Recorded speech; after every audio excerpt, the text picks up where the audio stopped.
Hello and welcome to The Final Whistle, a new YouTube channel where I'm going to be talking football on a weekly basis.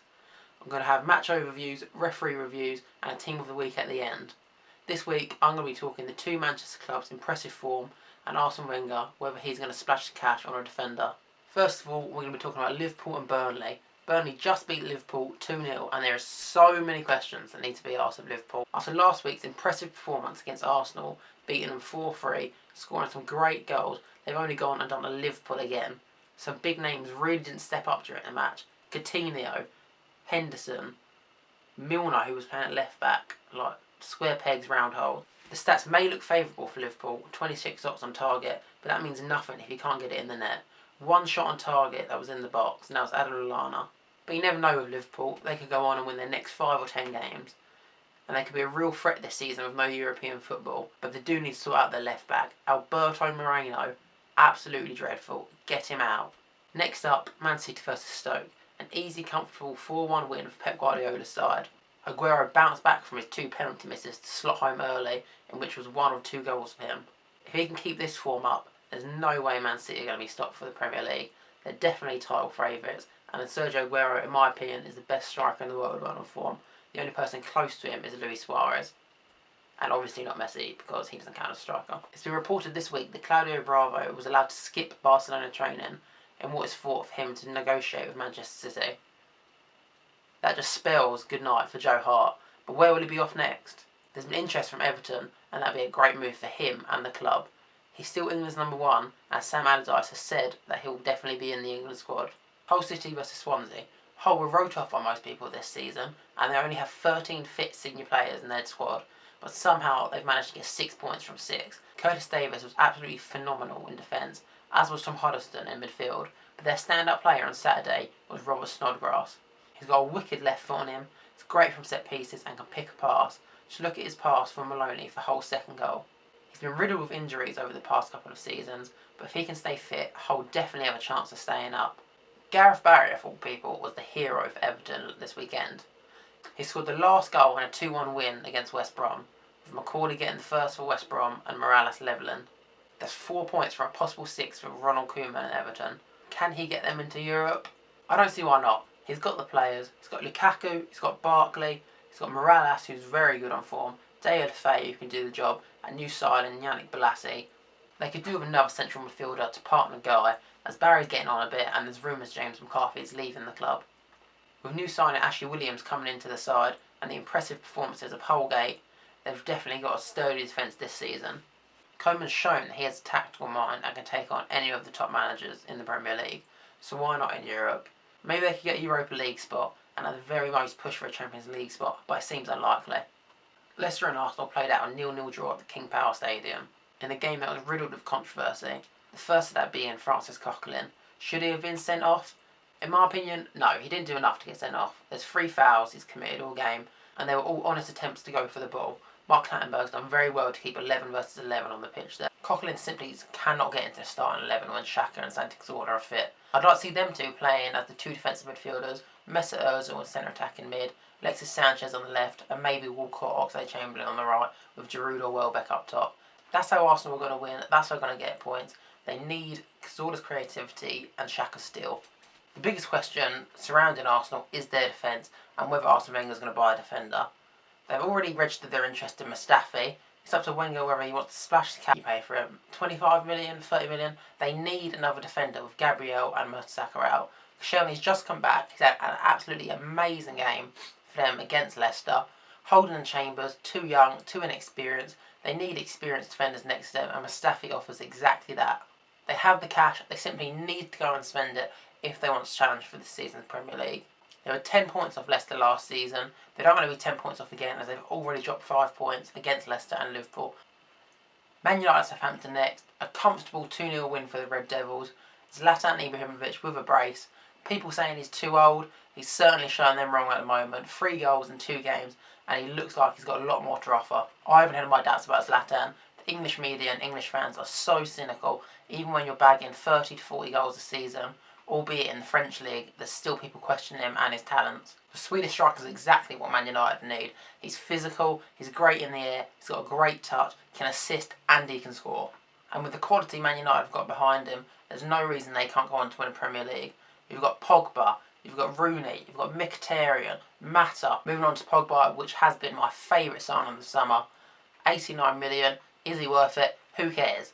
He's certainly got the potential and ability to become one of the best midfielders in the world. He's got height, strength, ability, long shots, passing, touch, dribbling.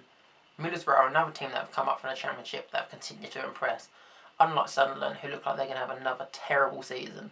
David Moyes has already claimed that they're in for a relegation battle, and I just don't know what's going on in his head. He simply does not have the mental ability to be a manager. Even at United, he said Manchester United, which were one of the biggest clubs at the time, after Sir Alex retired, they need to aspire to be like Manchester City, their rivals. He's clearly not thinking, and it's 2 games into the season, and he's telling fans and players that they're going to be expecting a relegation battle. What sort of precedent does that set for players? They're just going to slack off. Now it's time for the referee review. I'm going to be looking at major decisions made by referees, reviewing them and giving them a grade to see how they performed. It's not going to be for every match, it's just going to be major ones, penalties, red cards, yellow cards, or maybe even offsides. First of all, we're going to kick off with the Man City and Stoke game where Mike Dean was in charge. First off was a penalty given against Shawcross for a pull on Otamendi. At first I thought it was a bit harsh, the corners are whipped in, Otamendi and Shawcross are grappling for the ball. Shawcross is grabbing his shirt, but so is Otamendi. It's one of those ones where it's a bit harsh. You're going to get it every day, every weekend, every game. There's going to be people tussling, pulling each other's shirts. But these are the sort of penalties that need to be given. You need to be consistent with this. And he gave a penalty, which fair enough. So it is the correct decision, but it is harsh. And if he's going to give that, he needs to be consistent. Moving on from that, there was another penalty given, this time before Shawcross, against Sterling. It's the same sort of decision. There's grappling in the box. This time Sterling sort of checks Shawcross's run, puts his arm across him. Compared to the first time, it is extremely harsh, but as I said earlier, consistency is the key for Mike Dean here. He gets away with it, I guess, because he has been consistent with it. If he's going to be consistent throughout the whole season, fair play to him, but I can't see him doing that. Is quite harsh, but with the rules of the game, it is a penalty, so that is another correct decision from Mike Dean. So Mike Dean was on 2 out of 2 for the whole game, but then comes a foul from Kolarov on Allen, which is the most blatant penalty that there was this weekend. I don't know what Mike Dean's playing at. He can clearly see it. He's given 2 rather harsh penalties, but still are penalties, and he's totally dismissed this tackle on Allen. It's not even a tackle, it's more a kick / a barge from Kolarov, and that's a terrible, terrible decision from Mike Dean to ignore that. So he's got 2 out of 3 decisions right. I'm going to give him a C for his overall performance in the Man City Stoke game. Next up, we have John Moss in the Watford-Chelsea game. I'm going to kick off straight away with the mark I gave him for his overall performance, which was an F. He had 2 decisions and he got them both wrong. First decision John Moss got wrong was not to send Diego Costa off. It cost Watford in the end because he scored in the 87th minute. He first got a yellow card for dissent, which is going to be a constant reoccurring theme of Costa because he doesn't know how to keep his mouth shut. The second one was a clear dive on the edge of the box. Just carry on, mate. Run through, shoot, set a teammate up. Don't go down like that. He looks like he's been shot in the back. John Moss can clearly see it, so I don't know what he's doing. If you're not going to give a penalty or a free kick, you've got to book him for simulation there. Chelsea were lucky not to get Diego Costa sent off, but they were definitely unlucky in not getting a penalty themselves. From one of the corners, the ball's been whipped in. Cathcart's jumped ahead the ball, completely missed it. You can see him turn round, look over his shoulder, with his hand up. It's hit his hand. He's seen it, the player's seen it, the manager's seen it, the whole bloody stadium has seen it, but for some reason John Moss has completely missed it. That's 2 crucial decisions that Jonathan Moss has missed this week. That's what I gave him an F for performance, because like last week, Diego Costa stayed on the pitch and he went on to score the winner. Next up in the referee review is Mark Clattenburg, who officiated the Leicester-Arsenal 0-0 draw at the weekend. His first decision came when he could have given a penalty for Koscielny making contact with Drinkwater in the box. Vardy's ran in, checked, smothered the ball, it's bounced back. Koscielny and Drinkwater raced for the ball. Koscielny, in my opinion, has just got there, got a foot on it. He may have made contact with Drinkwater as well, but it's not enough contact for Drinkwater to go down the way he did. He could have carried on, passed the ball, even had a shot and possibly scored. But that is exactly why Leicester got so many penalties last season. They were looking for him and they got low. Second decision was Francis Coquelin, obviously. I've previously mentioned it. He committed 3 fouls and it would have been extremely harsh to give him 2 yellows and send him off. In today's game, you don't want to see players get sent off for 3 fouls. The referees have got to try their best to keep 11 versus 11 on the pitch. So in my opinion, Clattenburg got the first 2 decisions right, but there was a controversial decision that he made in the dying minutes of the game. and that was whether or not Leicester should have got a penalty for Bellerin fouling Musa. In my opinion, it is definitely a penalty. Musa's beat Bellerin with a bit of skill, ran into the box. The pace they're going at, he's tried to put his body in front, not looking for a penalty. All he's done is try and get his body in front to get the advantage. Bellerin's legs is entangled with Musa's, he's hit him, he's gone down, but no penalty has been given, and Mark Clattenburg has got that one completely wrong. Overall for Clattenburg's performance though, he's done really well with the Koscielny decision.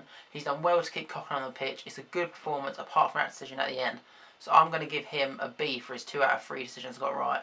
So there you go. Out of the 3 refs, you've got Mike Dean who got a C, Jonathan Moss who got an F for an absolutely appalling game. He needs to improve next week. And there was Mark Clattenburg who got a B because he made 2 very good decisions, but he cocked up at the end with me. Okay, now it's time for my team of the week. I'm going to play a 4-4-2 formation, and in goal I'm going to have Kasper Schmeichel. Performance in the 0-0 draw with Arsenal. He's carried on his performances from last season and his form, and without him it's likely Leicester would have lost that game. And right back I'm going for Man United's Antonio Valencia. He's a really attacking right back, pushes the opposition's defenders back. He had 5 take-ons in that game, 2 interceptions and 3 clearances. My 2 centre-backs are going to be Curtis Davis of Hull and Laurent Koscielny of Arsenal. Curtis Davis has had 2 fantastic games of Hull this season and has been integral in their 2 wins. He made 11 interceptions against Swansea and made 3 clearances, as well as having a 96% pass accuracy and 100% tackle ratio. Laurent Koscielny was an absolute rock in his first appearance since the Euros. He made countless interceptions, tackles, and showed great experience next to Holden, who also had a good game. With Mertesacker and Gabriel out injured, Koscielny is going to be vital for Arsenal this season if Arsene Wenger chooses not to sign a defender. At left back, I'm going for Middlesbrough's captain, George Friend. Okay, so for my midfielders, I'm going for Robert Snodgrass of Hull. Had an excellent game, created 4 chances. Next to him is going to be his teammate Tom Huddleston, one of the best passers in the league in my opinion, can spray a ball anywhere. He created 3 chances. He also did his defensive duties well. Next to him, I'm going to go for Marouane Fellaini, who's completely revolutionised himself under Mourinho. He's become a sort of Nemanja Matic player. He's got the physicality, he's composed now, and he's possibly even signed a new contract, which Man United players and fans probably would never have expected last season. On the left, I'm going for Middlesbrough's Stuani. He scored 2 great goals. The first was an absolute rocket coming in off the right, banging it top corner, and the second was a great bit of play when Negredo just passed it across to him and he's rolled it into the net. The front 2 is the easiest decision I'm probably going to make all season. Zlatan Ibrahimovic and Sergio Aguero, both bagging a brace, both getting penalties, and both banging headers in. Their race for Golden Boot is going to be interesting this year, but in my opinion, Man City and Sergio Aguero are just going to pip United to the title and to Golden Boot. So that's my team of the week. If you disagree or agree, post it in the comments, tweet me. I'd like to see who you think should be in there. And that's all for my first episode on The Final Whistle. I hope you enjoyed it. Drop the video a like, subscribe, follow me on Twitter. As I said earlier, tweet me your opinions on Team of the Week or any of my opinions, and I'll see you next week.